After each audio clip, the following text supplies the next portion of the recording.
All right, good morning. Thanks for coming. Welcome to the session on refactoring to functional style. My name is Venkat Subramaniam. We're going to talk about taking a few examples and then looking at the examples in imperative style of programming, and then we'll refactor it to functional style. I'll probably spend about 5 minutes or so just talking about functional style of programming. Then we will step into maybe about 5 or 6 different examples and take a look at the code and then refactor it. We have to use some language for the exercise. I'll be using Java here, but pretty much you can use any language you want to, as long as you can find an API or a function that can get the work done. But more important, it's really thinking about the approach. How do we really approach a functional style of programming? Best time to ask questions or make comments is when you have it. If you do have a question or a comment, please draw my attention and then start speaking up. I'll be more than happy to listen to you. So let's get started. Well, first of all, I want to talk a little bit about functional style of programming. But unfortunately, though, predominantly in our industry, we have spent several decades programming in the imperative style of programming. So let's talk a little bit about imperative style. So what in the world is really imperative style of programming? Well, it really comes down to you tell what to do, and also you spend the time telling also how to do it. So this is one of the biggest challenges with imperative style of programming is you have to spend a lot of time telling not only what you want to do, but you also have to spend time telling how to do it. Let's talk about this with a little example real quick. Let's say we are interested in finding the name in uppercase of a first person older than 30 in the given list of names right here. How would we do this? Well, remember the result we want is the name of somebody. So as a result, we will start with string name. But what do we do initially? We will have to set it to null. That's a very first smell, isn't it? I see a few people laughing already. Null is a smell. It doesn't really get us excited. Then what do? Then we say person, of course, in this case. We're going to get a particular person from this function called create people. And then what do we do after that? We say if person.getAge is greater than 30, because that's what we really want. Then what do? We say name is equal to, and then person.getName.to uppercase, and then we convert it to an uppercase. And then, of course, I would say if name is not equal to null, this is adding insult to injury, isn't it? And then you have to come here and say the name. And of course, if the value was not present, you're going to say, in this case, no one found. Well, unfortunately, though, you will quickly observe this and say, I'm wrong in this code because I forgot to put a break right here. That is our responsibility, isn't it? If you don't put a break, in the best case, you will get a slower performance. In the worst case, you'll get a wrong result. So as a result, it's up to you to really do this. Of course, when I run this code, it gives you the result of Paula. I'm not going to ask you if anyone here has written the code like this, because everyone has. But I'm going to ask you a more important question. How do you feel when you write code like this? I'll tell you how you feel. You feel really dirty. Because when you go home, when children come running towards you, say, don't touch me, I got to go shower first, right? That's how we feel when we write code like this every day. This is imperative style of programming. You tell what to do, and you also tell how to do it. That's a lot of work, as you can see in this particular example. But we're going to trade that to what are called higher order functions. So what in the world is a higher order function? Well, normally, I'll say a normal function, I don't even know if that's the right word, is where we may pass object to a function. So we do this all the time. We may create object in a function. So we do that also. And then finally, we may return object from a function. So this is basically what we do normally with functions is we pass objects, we create objects, we return objects.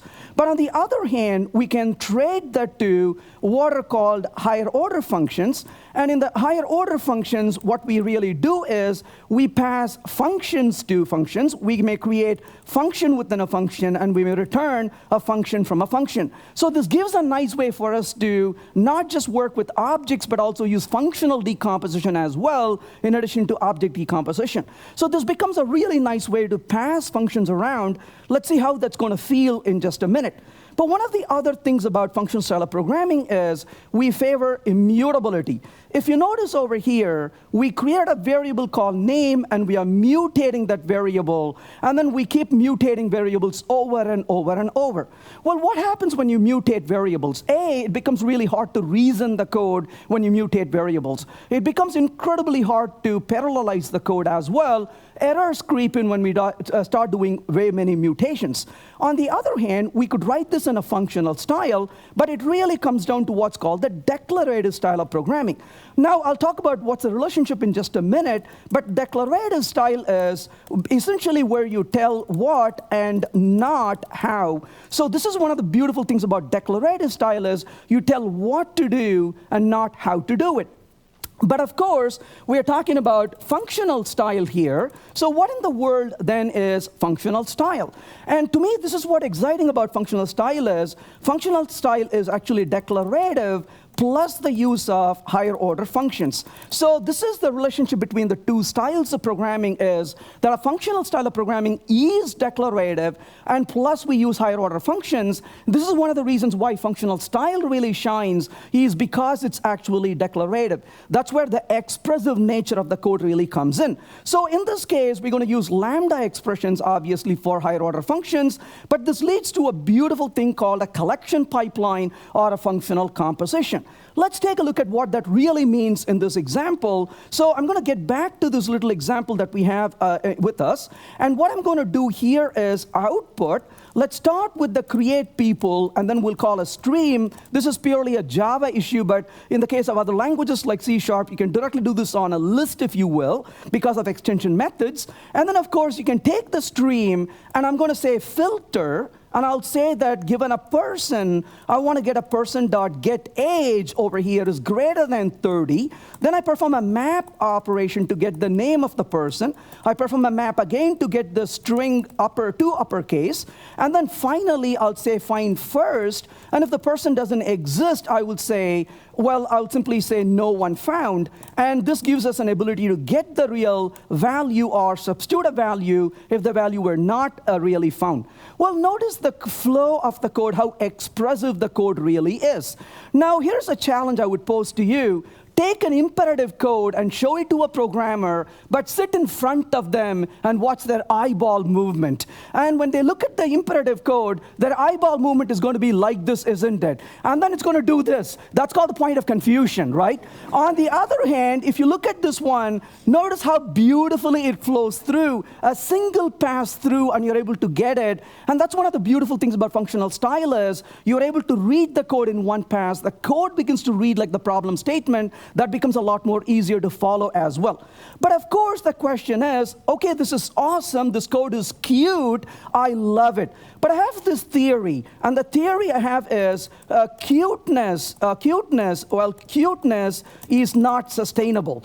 So this is the truth of human beings, isn't it? When a baby is born, we say how cute. When the baby is 2 years old, we don't like the baby anymore, right? Talking too much. So cuteness is not sustainable. This code is really cute, but at the end of the day, we want performance. And so what about efficiency? Well, if you look at languages like Ruby or Python or JavaScript, unfortunately, those languages will perform all the computations, do all the work, and discard most of the work and take the very first result. What a waste in performance. Well, thankfully, that's not the way functional programming should work. And in this case, just to prove the point, I go to the person class, and in the person class, I put a print statement in the getAge method. Now, if I go back to the imperative style code for a second, we know imperative code is usually really performant. When I run the code, you will notice it evaluated Sarah, Bob, Paula, but it never touched anybody after Paula because we use the break statement on line 25. And the break saves the day for us. It doesn't waste performance because once it finds the result, it bails out. Well, that is the imperative style code. But the question is, what about the functional style code? What is it going to do? Well, thankfully, that's where the laziness of evaluation really comes in. And laziness is fundamentally very important for functional programming, because without laziness, we're going to create cute code which is not going to really perform very well. So when I run this code, the functional code, notice it did not behave any different internally. It did not touch anyone after Paula because of lazy evaluation. It knows to bail out at the right point and not do any extra work than is necessary. So that gives us an idea about how efficiency is important, and at the same time, we get efficiency with functional style as well. What's really cool about these ideas is that we don't have to be programming in an esoteric language to be able to do this. Mainstream languages like Java and C# support it today, and as a result, we can benefit from these ideas in almost any language we program every single day.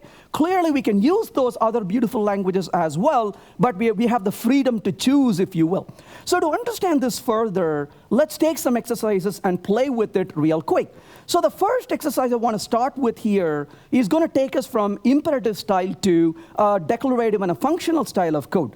Well, this code we're going to look at is fairly noisy, as you can see right here. I got a function called isPrime. When I run the code, notice it tells us 1 is not prime, but 2 and 3 are, but 4 is not, but 5 is, and 6 is not, but 7 is.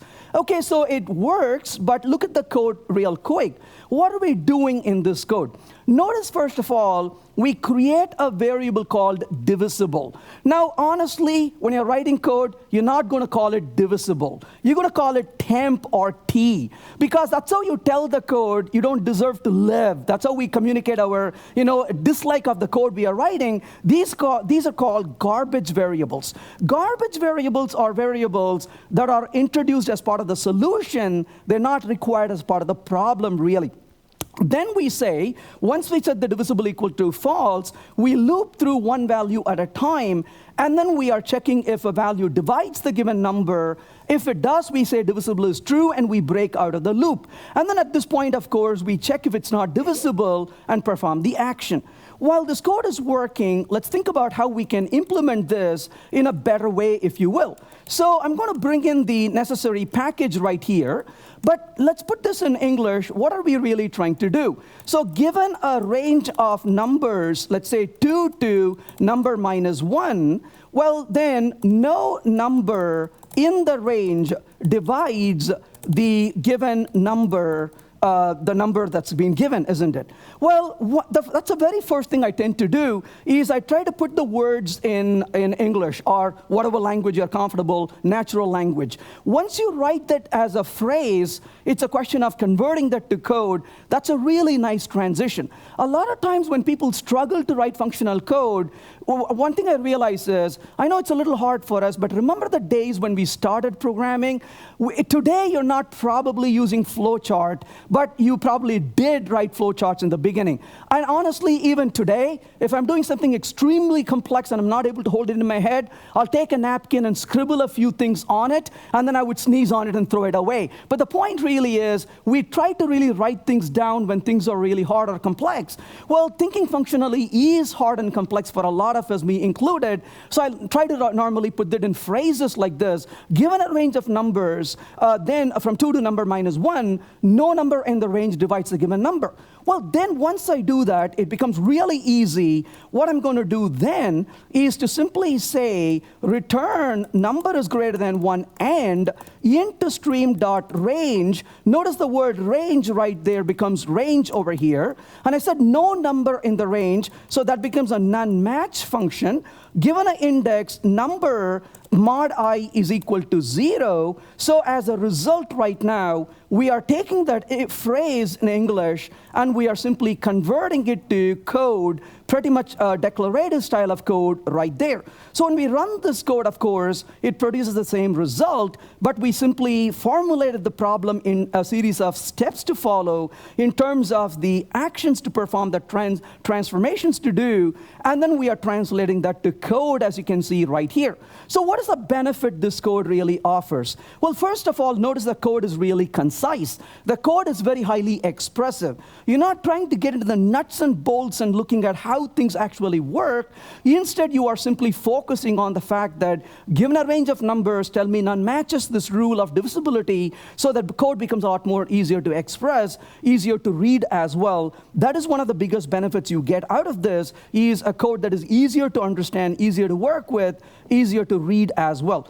From that point of view, I'll make one observation that I'm beginning to realize more and more. When it comes to imperative style of programming, we have decades of experience writing this code. So I'm going to say easier to write, really hard to read. So when you write an imperative code, you're able to write it. The programmer always writes it. But everyone who comes after that to read it, who are those people? They're not called programmers, they're called victims. Because you're trying to really understand this code, so it's really hard to read and also hard to maintain. On the other hand, if you really think about it, when it comes to the functional style of programming, because of our lack of experience more than anything else, we don't really have an ability to write this code really easily. So I'm going to say hard to write, really, in this case, easy to read, and also easy to maintain. And also, of course, moving forward, you could say easy to parallelize as well. So this is one of the things is, I'm going to say it is hard to write in the context of saying, we just don't have experience doing it. And that's what makes it really hard to write, not because it's fundamentally hard, it's because of lack of our experience. We're not as familiar with it. And on the other hand, this is easier to write because we have spent decades doing it, so it's natural for us to write it, but it's really hard for us to read it later on, and that's a balance we have to strike. But remember, the code is written once, but it is read thousands of times. So we need to optimize for reading, not optimize for writing. That's one of the key things to really keep in mind, is where we are really heading with this. So having talked about this, let's move a little forward. So in this case, of course, the code is less noisy, no garbage variables. Of course, we are using higher order functions. To the none match function, we passed another function, which is a lambda expression. Let's take the next example right here. Again, we'll go from imperative functional style of coding. In this example, I have a search word called localhost. I'm looking for the word in the etc host file. And if you are used to Java, you know how terrible this code really is, because if you notice over here, I had to read the line, put into a variable, and check if it is not equal to null. I always tell people, never show code like this to children, because they will never then want to become programmers, right? My children, that's what they did. I used to put them on my lap when I coded them. Terrible idea. I tell parents these days, never do this with children. And they were fine. They were playing with the keyboard until they got a little bit bigger. And one day they looked at my code and said, Dad, this is what you do for a living. And that was not really fun at all. So the point really is, you don't want to really be tortured by code like this. It's very inhumane. Well, the good news is we don't have to struggle this hard. We can use library of functions again. So in this case, I'm going to say java.nio.file. Well, how am I going to recover from this code? Well, the beauty of this is working way too hard. I'm going to comment out all of that code, and all I'm going to do is simply say long count is equal to, because after all, I'm looking for the count.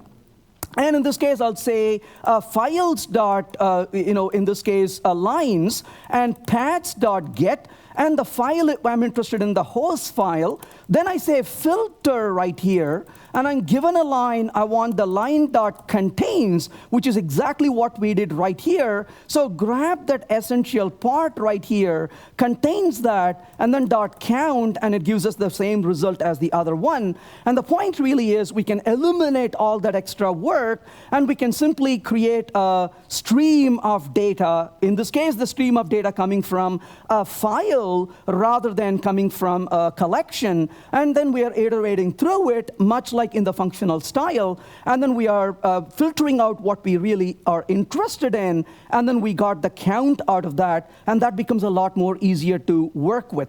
So talking about this, we don't have any explicit mutability in this code. That is one of the beautiful things about functional style of code is functional style code is very humane. No variable is tortured in the making of the results. We're not going to mutate variables over and over. And of course, in this case, we use a stream of data and applied the operation like filtering to achieve that. Well, where we can really benefit from this is, again, I want to emphasize, the real benefit comes from the declarative style, not just from the higher order functions. So always I keep thinking of declarative style when it comes to programming, because thinking about what to do and avoiding the how to do it. So this next example will illustrate this really well, because you can look at how hard this code is to write. So let's see what this code is doing. I got a collection of values called scores, a dictionary in C#, very similar idea. So here's a map in Java, which is like a dictionary in C#. And all I'm doing here is creating a map over here of scores. And I have Jack, Jill, Tom, Darla, Nick, and Nancy with different score values. Some names have same score, some names have different score. But what I'm doing here is group by score. So when I run the code, notice it gives me 11 as the score, and Tom and Nancy have 11 as the score. 12 is another score, only Jack has it.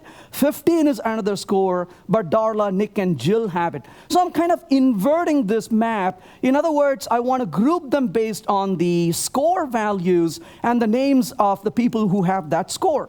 But how am I doing this? This can be a really nice exercise when you want to really see how people code. Look at the pathetic code here. We are first creating a map of integer as the key and a list of strings as the value type. And then, of course, we loop through the key set in the collection. We take one name at a time. Then what do? We first ask if that name exists as a key, we get the score for that name from the original collection. Then we go ask whether that score appears as a key within the collection. If it does, that's great. If it doesn't, we create a new collection. And then once we create a new collection or get the collection, we add the element to the collection, and then we put it back. So this is an extremely low-level code. As you can see, you control every single step of your way through this. That's a lot of burden we carry as programmers in this case. So this is like telling a programmer, tie a 5-kilo weight on your wrist and start coding. How would you feel if you code for an entire day with a 5-kilo weight on your wrist? Well, we've been carrying that 5-kilo weight. That's called imperative style of programming. And that's what we've been doing all this time. When you run this code, it produces the result, but let's see how we can do this a lot better. So what I'm going to do here, again, is look for things that can make our life a lot easier. Well, the first thing I'm going to bring in is a little bit of a helper here. And one of the challenges when it comes to programming in these languages is not learning a syntax, but learning a thinking process, but also start looking for methods that you can use in the library. And that has been one of the challenges, is to keep the eyes open and say, oh, look, this method is really powerful. I can benefit from this, rather than doing all the work at the low level by myself. So in this case, return, and I'm going to start with the given collection, which is the scores collection. So I'm going to say scores dot, and we ask for the key set, because that's what this code did, get the key set. Then I'm asking for a stream on it. And once I do, I'm going to start collecting. But in this case, I'm going to say grouping by. And what am I really grouping by? Well, given a score, I want to get the score. Well, in this case, of course, I'm getting the name, isn't it? So given the name, I'm going to get the scores.get for the name, and I'm asking it to get me perform the grouping, but perform the grouping based on the name, but get the score from the name. So in other words, group based on the score. Let's think about what this one powerful line really means. This is extremely concise code. There's a lot of stuff going on in it. So it's a bigger learning curve. It's kind of like operating a crane versus digging the ground using tools by hand. Well, obviously, to dig with a hand doesn't require a whole lot of skill, but it's a lot of labor and sweating. But you won't let anybody to get on that crane. Some kind of education and learning is needed, but the person sitting on the crane can press the button and let the machine do the work. The grouping by method is like the crane, but you got to know what button to press, really. But what is grouping by really doing? Well, essentially what this code is doing is it literally creates a bucket. And once it creates a bucket, it says, if a bucket doesn't exist for a particular score, I'm going to create a new bucket. If the bucket exists, I'm going to fetch the element that is there already and then add the element back to it after appending. So it takes care of all the work that we have to do by using this declarative style of approach. So more than functional style here, it is the declarative style within the functional style that's really shining at this point. Now, this is more about Java more than anything else in the next one, but I know that C# also has very much facilities like that, where you can simply go back to this and say, I want to simply call the get method, and you can make the code a little bit more concise and expressive as well. So that is an example of how you can rewrite the code to avoid a lot of work that you otherwise have to do. So that gives you an idea about how you can minimize all that extra effort in writing this code in this particular case. So what did we achieve by doing this?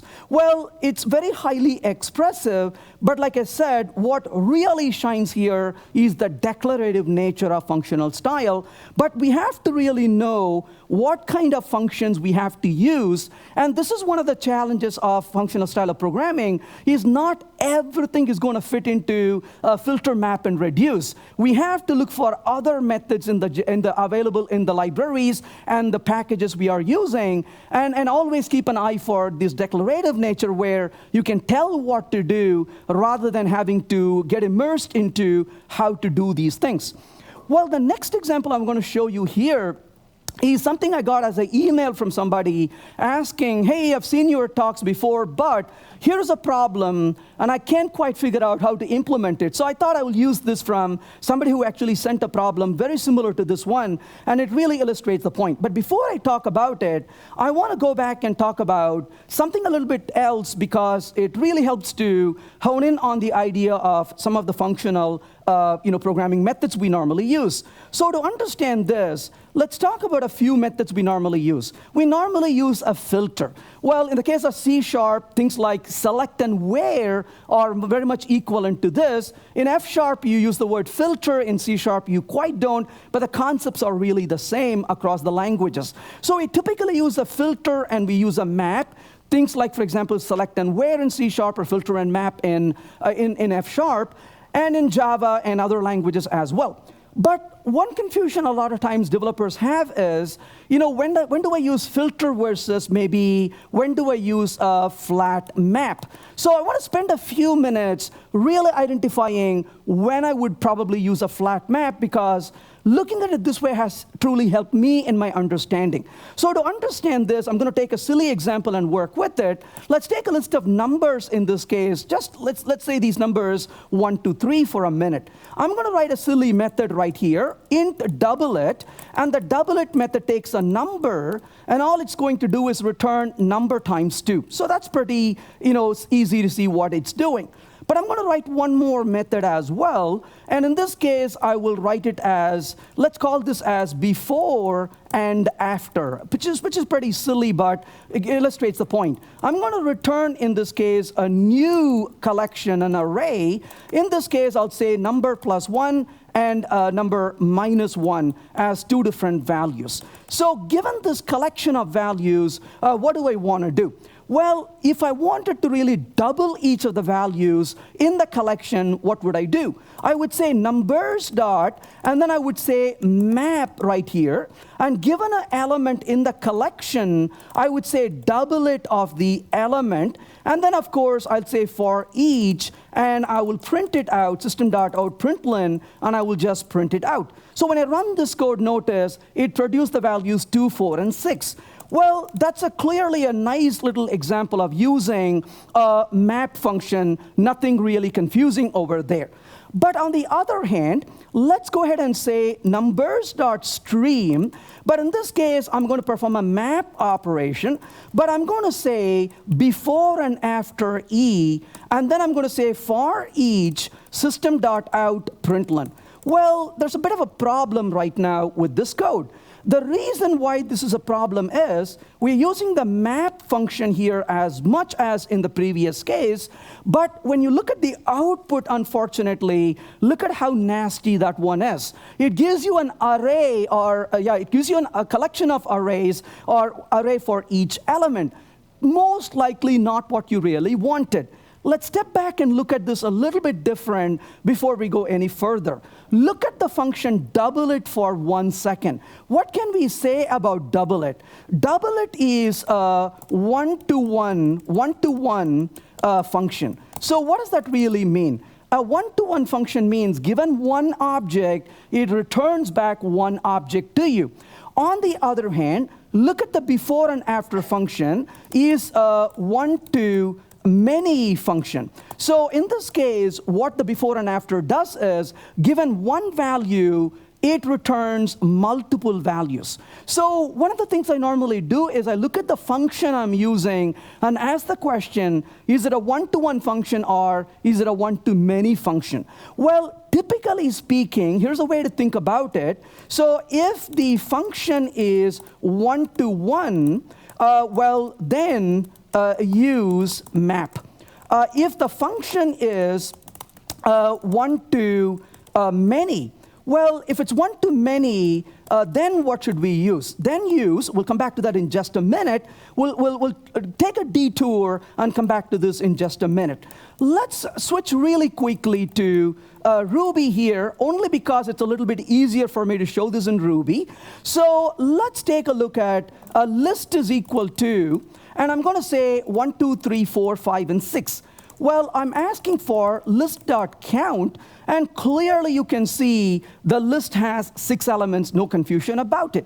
On the other hand, if I go back to this code and I put a little square bracket right there, now what does the list really contain? It contains a single element 1, a single element 2, but it contains a collection which internally contains 3, 4, and 5, and then a single element. When I ask for the count, notice the value right now is 4, because the list itself contains 4 elements, not 6 elements. But what I can do, though, is I can ask for list.flatten, and then I can ask for a count. Notice when I flatten it, it becomes a value of 6. So what does flatten really do? The flatten actually, so if I say something like list2 equal to list1.flatten, list2 really is going to be the following, is equal to 1, 2, 3, 4, 5, and 6. So in other words, it flattens the list. So when a list contains a collection of collections, the flatten will just flatten it out and give you one collection with only those elements directly, not a collection of collection. Well, so what are we really after here? Well, remember, if we use a map with a one-to-many function, what are we really getting? Well, here's the beauty. If you take a collection, I'm using a word very loosely here instead of using the word stream. If I say collection of t.map, let's call it as f1, where function f11, function one-to-one, then the result of this is a collection of R, where the return type of the function is a type R. Unfortunately, if you say collection of t.map function 1 to n on it, the result of this, unfortunately, is a collection of R, maybe not what you really wanted. So what if you really want to get a collection, right? So in other words, you're saying, given a collection of t, I want to pass a 1 to n function, but what I want as a result is a collection of R, not a collection of R. Well, how would you do that? Well, here's a very easy way to do it. You can perform a collection of t.map f1n dot flatten, and then you can perform that to get a collection of R, isn't it? So in other words, what you want to do is you want to perform the map operation, and then you want to perform a flattening operation on it. Well, instead of doing as a two-step process, why not combine them? So what you really wanted is a function called mapFlat. Now, I want to pose a challenge on you. Don't do this too much, but try this maybe when you're alone at home, and try saying this. Try saying the word map flat. This hurts the jaw really bad. Go ahead and try it. This is so awkward. Map flat. The mouth doesn't move properly. Humans were not created to say words like that. And imagine if they had created a map flat function. 300 years later, humans will be structurally different. The descendants of programmers, isn't it? So this is how they will know. These people were born to programmers because they said map flat, and that did not go well at all. I'm so thankful to them forever. They called it flat map. How easy that is to say. So this was purely called as a flat map because map flat doesn't. Try this at home. You will know the pain I'm talking about, right? That is so awkward to say it. So thank goodness they called it flat map. So a combination of flat map performs a map first and then performs a flattening after that. It's a reverse order to save the human jaw. So the point really is that you're going to take the map operation and then you're going to flatten it after that. Well, now that we talked about how this works, let's go ahead and give it a try. So I'm going to take this code right here, and what I'm going to do is to call flat map, and of course, in this case, I'm going to simply say stream.off. This is, again, more specific to Java, but the idea remains the same, and I'm going to bring this into a stream. And as a result, notice when I run this code, this is applying the flat map operation where it performs a transformation or mapping first, and then it flattens it out to get the results after that. And so we can see the result over here is 0, 2, 1, 3, and 2, 4, which are the values we are expecting, not that silly array that it was returning inside of that. So that gives us an idea about how this actually works. So this becomes a really nice way to implement it. Well, having done this, now let's go back to the problem I really wanted to work with, which is the problem that this gentleman sent me to say, how do you really solve this problem? So when he sent me the question, he had been exposed to filter and map and reduce, and he had really trouble connecting to the idea because this problem was a little bit more intense. And when I looked at the problem, I said, aha, I see the problem here. The issue is not with mapping, it's a one-to-many function, and so that's why we need to really use a flat map operation. So we're going to use functional composition clearly, but we're going to engage into a few other computations as well. Let's take a look at the code before we talk about the solution. Well, this is going to use the solution of the Euclid's algorithm to provide for values of A, B, and C which satisfy this particular equation. The values of A, B, and C where A squared plus B squared is equal to C squared. So when you run this code, I'm asking for 10 different values in here. Notice 3, 4, 5, and 6, 8, 10, and so on. So these are the 10 values for combination of A, B, and C. But of course, you could also ask for 15 values if you really wanted to, and that's going to be 15 different values. But the point really in this case is, how do we find it? Well, Euclid's algorithm says, given a value of m and n, we can find out the A, B, and C for those values by using this formula. So it says, given this m and n, here you go, here's a value of A, B, and C. Well, that's great, but how do we use this to find 10 values or 15 values and so on? So if you look at the code, notice what it does. It first creates an array list or a list of triples. Once it creates a list of triples, it says count is equal to 1. I want that many number of values. So we start with m going from 2 to infinity, literally, and then n goes from 1, but 1 less than m. And then, of course, we go ahead and call the get triple for that value of m and n in the loop. And we add it to the triples collection. Then we increment the count. Then we say if the count is greater than number of values, perform a break. But unfortunately, look at this beautiful code. We have to do this one more time. This code deserves framing on the wall, isn't it? To say this is how the life of a programmer is, where we have to break out of the loop once and again twice, right? So this is really not very pleasant code again, but that's because we have to break out of the inner loop, but we also have to break out of the outer loop as well. It's not that much code, but it's not that intuitive as well. So let's go ahead and run this again. That's the output we got from this code. But what am I going to do to replace this code with a functional style? Well, first of all, a couple of things to really think about. Notice the for loop that is here. Well, the for loop, what does the for loop do? Again, put that into words. So iterate over the range from 2 to infinity, right? So it is unbounded iteration, that's what it is. On the other hand, what does this do? Iterate, in this case, over the range 1 to m minus 1. So this is, again, an iteration that you are dealing with. But there's another observation you need to make in this code. Only look at the inner loop for a minute. What does the inner loop really do? The inner loop goes from n equal to 1 to m minus 1, but the result of the inner loop is it generates a collection of these values that are returned by get triple. So in other words, we are going to get m minus 1 get triple values at this point. So as a result, if you were to consider this as a function, what does that function do? The function is a one-to-many function, because given one value of m, it gives you many values of triples. Because as you iterate through, you go from n is 1 to m minus 1. So given one value of m, you get m minus 1 value of the triple. Hey, that's great. That function I've highlighted right now internally is a one-to-many function. But what I really want in the outer loop is one list of all the triples.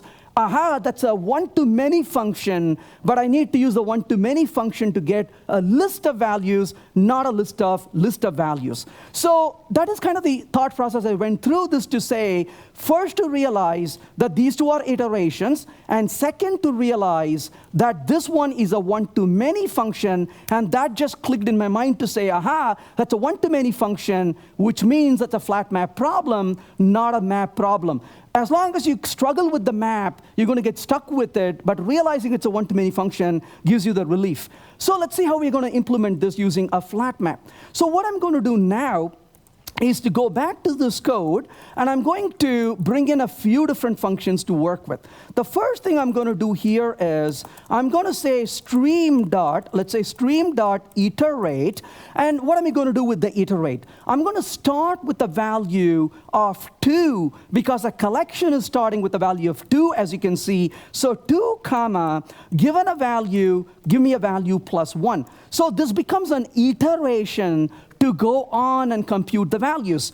Just stare at this for a minute. What kind of iteration is it? It's an infinite stream. It's an unbounded collection of data. It starts with 2 and 2 and 3 and 4 and 5 and 6, 7, 8, and keeps on going. There is absolutely no limit to it. I know what you're thinking over there. You're thinking, my goodness, if it's really infinite, where would I store this? On the cloud, of course. But the point really is, you take this infinite stream, and then what are you going to do with it? You're going to then say a flat map operation on it. And that gives you a value of m, because you're iterating over the outer collection. So this becomes an iteration right here, a flat map operation. Then what do we do? For every given value of n, remember the second iteration, we go from n is 1, but to 1 less than m. Well, that's very easy. You simply say in here, this becomes an int stream.range from the value 2, 1, because we are starting with the value of 1, but to value m minus 1, so that basically becomes the m value right here. The range will go from 1 to all the way 1 less than the value you provide right there. Then you perform a map operation. Why do we perform a map? Because notice this one, for every value of n, you get a transformation of the get triple, so that becomes a map operation where given a n, I call the get triple of m comma n, and that gives you the value. This itself is a collection, but then you take this collection, a one-to-many transformation, and then you flat map on it. Well, once we do this, a little bit of a Javaism here. So once we do this, the next step after this here is to say dot limit, and this is going to be the number of values that I want to limit. Notice how beautifully you just have to say it once to say, give me that many values, no more than that. You don't have to say it twice. And then, of course, once you do this, then you're going to simply collect it to a list, because all I want to do here is return a list of values, and that comes from the collectors again. So that's basically the transformation of the code. So you start with the iterate from 2 to m, 2 to infinity, and then you say a flat map, given all these transformations for get triple for m and n, I want to limit that to that many values and return the result out of it. So when I run this code, you can see it produced the same result, but this was a little bit more intense because we had to really figure out that it's a one-to-many transformation, and we had to use a flat map in this case for this kind of transformation. So again, a flat map is a very powerful operation. One thing I want to leave you with this is to remember the one-to-one versus the one-to-many. And that realization has been fairly helpful for me in figuring out when to use a map versus when to use a flat map, and that becomes really helpful to use as well. Well, so we looked at this, but we also used an infinite stream. To further that point, let's look one final example here to wrap this up. We're going to start with a code that's a little bit cryptic. What does this code really do? Let's take a look at the code real quick. Notice it says compute sum of square root of primes. We have an is prime that's telling us if a number is prime. But notice I have a start and I have a count. Now, what does this code really do? It, first of all, sets an index to start. It sets a computed to count to 0 and a sum to be 0 as well. Then it says while computed count is less than count, which is the value given here, then we check if the number is prime. If it is a prime number, we find the square root of it, add to the sum, and then we increment the count right here. And then we also are incrementing the index after that. Look at this code for a minute and see. This is an example of accidental complexity. The reason it's accidental complexity is, first of all, you had to initialize all these variables. Then you had to check the bounds over here. Now, think about this for a minute. Computed count less than count. What do we do as programmers? The minute you put the less than symbol, immediately you come to a grinding halt, and you ask the question, is it less than or less than or equal to? Do you ever ask this question? Every single time.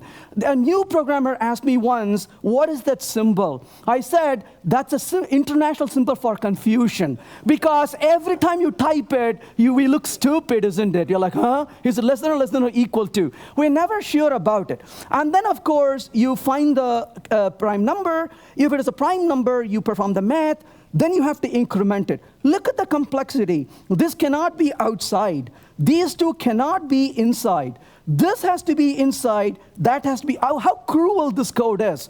And the beauty is when you look at this code, it produces a result, but that's a lot of complexity built into it. Like I mentioned earlier, imperative code is easier to write, but really hard to read. You have to sit there and you reason through the code. That's a lot of effort to do.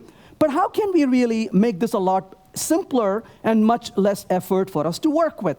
So notice what I'm going to do now. I'm going to go back to this code and say, why torture ourselves with all this detail?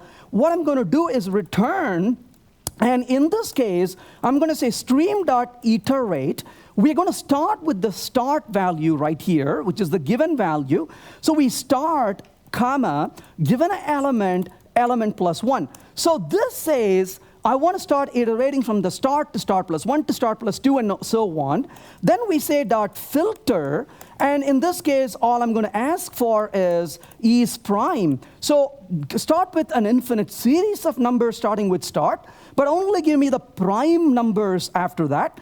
And once you give me the prime number, map this over to, in this case, of course, math square root, because all I care about is the square root of the values. Then you say limit, and I'm going to limit it to count. Did you notice how that worked? You pause and ask the question, is it count or is it count minus 1? You don't have to worry about it. It's count. That's all you have to put. There's no confusion about it. And then you perform the sum operation. Again, the declarative style shines over there. You're not telling how to perform the totaling. You simply say call sum and be done with it. So you start with a collection of all the values starting with start, but you get all the prime numbers starting with start, but you get the square root of prime numbers, but you only get the count of them, and you total it to get the results out of it. And then when you run the code, of course, it produces the same result. Not only is the code more concise, it's a lot more easier to understand. It's a lot more fluent as well, as we can see here. And that reduces the burden on us quite a bit, as you can see right here. So what does this code really provide for us? First of all, the code is very concise. But I don't want the code to be so concise it becomes terse, where it's really hard to understand. It's really important to make the code easier to understand. That's where the conciseness matters. The code follows an infinite series, and the benefit of this is you can have any number of elements I can create. But infinite series will not work without lazy evaluations. So laziness is one of the most important virtues of functional programming. In fact, if somebody comes to you and says, object-oriented programming, right? What would you say is really the core of object-oriented programming? I would say polymorphism, right? Polymorphism is to object-oriented programming. Because what is the real benefit of object-oriented programming? It is extensibility we get from polymorphism. So polymorphism is to object-oriented programming as, I'm going to say lazy evaluation is to functional programming, because to me, that is what we really are after. We want efficiency through lazy evaluation. So if you give me a functional style, but you don't give me laziness, it doesn't simply cut it. This is what I really enjoyed with C#, for example. When I looked at the code, I was first of all said, oh my goodness, this is beautiful, but the performance is going to suck, isn't it? And then I discovered C# can do laziness automatically for you behind the scenes, and it doesn't do any extra work. This is what makes functional programming very approachable. Otherwise, languages like, for example, Ruby and JavaScript, they've had functional style for a very long time, but we cannot use the functional style with big data projects if we don't have efficiency in the code. And to really make this affordable for intense computations in big data, we want efficiency and performance. So to me, that laziness is absolutely critical. If you remove the laziness of evaluation, it is really what you're getting is a cuteness of code, not the performance and efficiency. So to me, the most important thing about functional style of programming really is that laziness. And without laziness, there is really no point in doing any of this, because all you're left with at that point is just cuteness of code, and you're not going to get performance at the end of the day. And without getting performance, we're not going to go anywhere. So to me, that laziness is extremely important. That's what we are seeing in this code. Is notice that this is absolutely lazy. It doesn't evaluate this function until it really requires that data. So all these functions are absolutely lazy. They don't perform any computations. Just to illustrate the point right here, let's go back to this example real quick. If I go back over here and say output, let's say called right here, and notice in this example, I'm going to remove the return just for a minute, just return 0 for now. But let's go back to this code and run it, and notice it says called so many times. Absolutely, the code was actually called. Just to make it a little easier to see, let's change it to a value of 5, so we can actually see that it called it that many times. On the other hand, the whole thing here, I say that this is an example of the fact that tail wags the dog, right? So it's the tail that wags the dog. This is very useful because if you notice in this example, when I run this code, it performs all this work right here. But imagine for a minute, think about this scenario.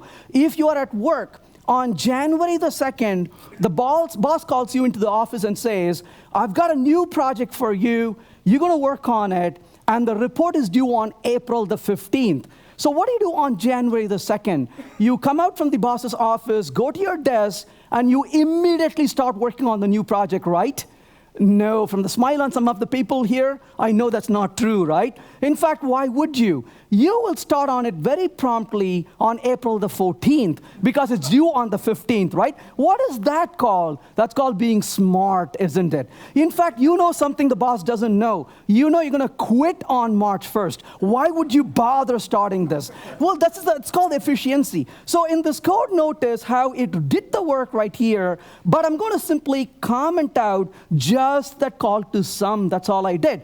Now notice when I run this code, it simply gave the result, but it never called that method on line number 30 or the line number 31 for that matter. And the reason it never called the method on line 30 and 31 is because it's fundamentally lazy. It is these operations that trigger these computations. And if you don't have the terminal operation, you're not going to waste your time doing stuff that nobody cares about. So without laziness, there is no point in really being functional. And that's one of the aha moments for me is that mainstream languages not only just provided the lambda expressions or the ability to use higher order functions, because if that's all they did, I don't think we'll be here talking about this today. The fact that the mainstream languages not only provided higher order functions, but they also went all the way to provide lazy evaluations really embraces the full power of functional programming. And I think that is the most charming part with it. Hope that was useful. Thank you.